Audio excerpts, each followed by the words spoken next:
Senator, I can attest to the fact that there were no classified or intelligence equities that were included in that chat group at any time. So, and I so the defer, attack sequencing and timing and weapons and targets you don't consider should have been classified? I defer to the classified? Secretary of Defense, the National Security Council on that question. With respect to the assertions and the allegations that there was strike packages or targeting information or things that relate to DOD, as I've pointed out, the Secretary of Defense is the original classification authority for determining whether something's classified or not. And as I've understood from media reports, the Secretary of Defense has said the information was not classified. Did this conversation at some point include information on weapons packages, targets, or timing? Not that I'm aware of. Director Gabbard, same question.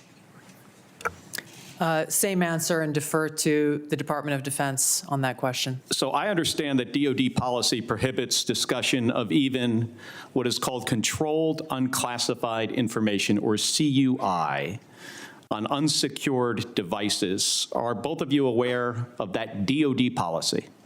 Not familiar with the DOD policy, but I would say that the Secretary of Defense is the original classification authority for DOD in deciding what would be classified information. The deliberation between principals in our national security apparatus about whether or not to strike another country, would you consider that to be classified information? Pre-decisional strike deliberation should be conducted through classified channels. So the question has to be posed to Secretary Hegseth whether he declassified the information and at what point he did declassify it. Do you agree?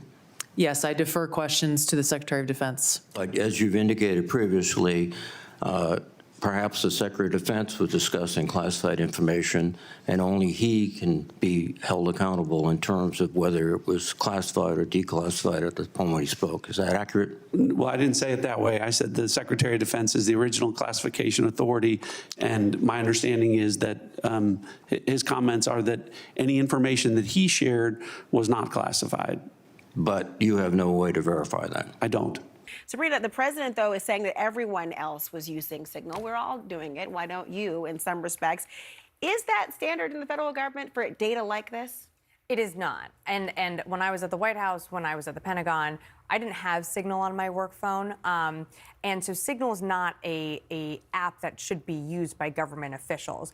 On our work phones, what we were doing, I mean, you have classified systems and you have unclassified systems. The unclassified systems, you know, phones, emails, those are separate from classified systems. And what is so damaging and harmful in this reporting is that Secretary Hegseth took classified information and moved it into a non-secure format. And even though they're denying that there was classified information in these text threads, anytime there's a military operation, before an operation, if it is true that Secretary Hegseth put the locations, the timing, and the targets in that thread, that is classified. That is an operation. And so what he did was put those fighter pilots at risk. And that does warrant an investigation. Using Signal to discuss operations as sensitive as the strikes against the Houthis on a government or a personal phone? First, all I would say is the strikes against the Houthis that night were devastatingly effective. And I'm incredibly proud of the courage and skill of the troops. And they are ongoing and continue to be devastatingly effective. The last place I would want to be right now is a Houthi in Yemen who wants to disrupt freedom of navigation. So the skill and courage of our troops is on full display. It's a complete opposite approach from the fecklessness of the Biden administration. President Trump said peace through strength will be brought back. Freedom of navigation will return, and that's exactly what we're doing. As I also stated yesterday, nobody's texting war plans, and that's all I have to say about that. So those same troops that you are proud of, do you regret putting information like the ones you did in the Signal chat that could endanger those same American service members? Nobody's texting more plans. I know exactly what I'm doing, exactly what we're directing. And I'm really proud of what we accomplished, the successful missions that night and going forward. Zolan, because this is an important point. He is talking about the effectiveness of the troops, comparing it to what he called the fecklessness of the Biden administration's approach to this, and that he was proud of the troops because the strikes against the Houthis was devastatingly effective, to use his own words. But then he was very particular when he answered the question. Nobody's texting war plans. He did not go into the rest of the information about what else could have been. Is that enough to suggest that the reporting is inaccurate?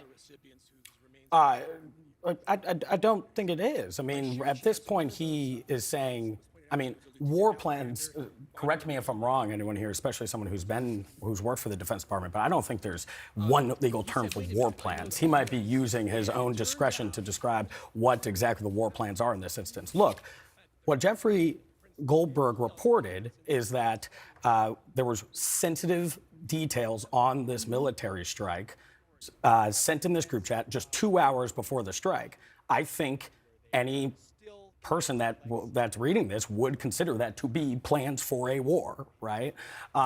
So he might be using his own discretion there, but at this point, you're right, we have not heard a specific answer and a detailed answer from the Secretary of Defense of why were you talking about this just in general on Signal? You know, obviously, what checks were in place to ensure who else was in this channel? Why not talk about this in the space that the government creates for these sensitive conversations as well?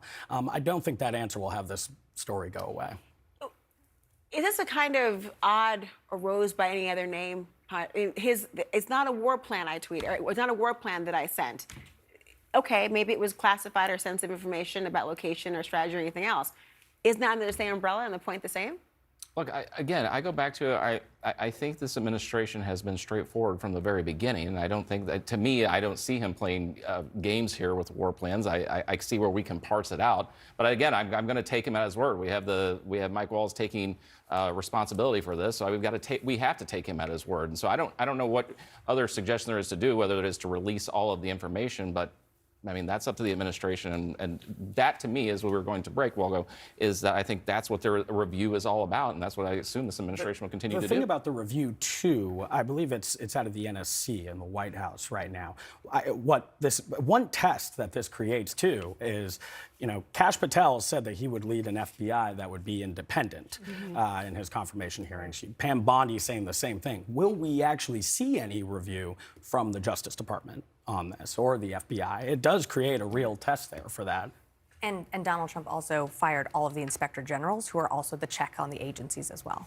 According to open source reporting at 11:44 on the morning of March 15th, Secretary Hegseth put into this group text a detailed operation plan, including targets, the weapons we were going to be using, attack sequences, and timing.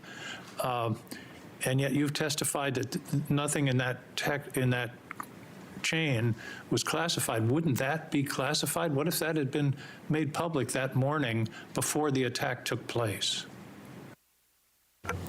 Senator, I can attest to the fact that there were no classified or intelligence equities that were included in that chat group.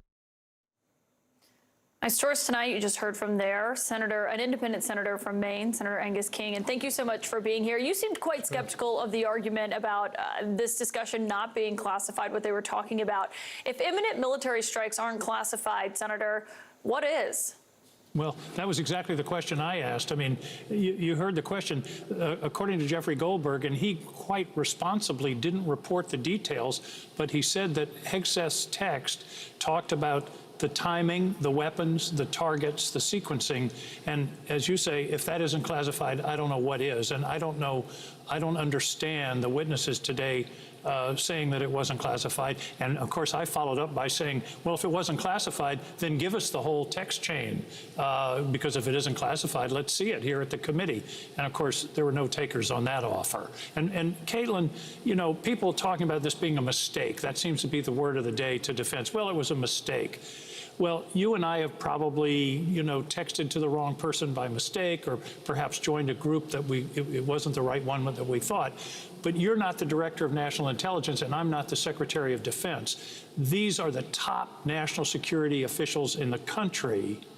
And they were on a text chain that the Pentagon themselves, ironically, had said don't use for this kind of purpose. And they were discussing national security affairs. And it doesn't pass the straight face test that somehow none of this was classified. We're going to find that out. And we'll find out, I believe, reasonably shortly what was in that text chain, because the administration can't now say, well, we can't tell you because it's state secrets or it's classified, because their director of national intelligence said about 10 times that it isn't classified. It was a very frustrating hearing.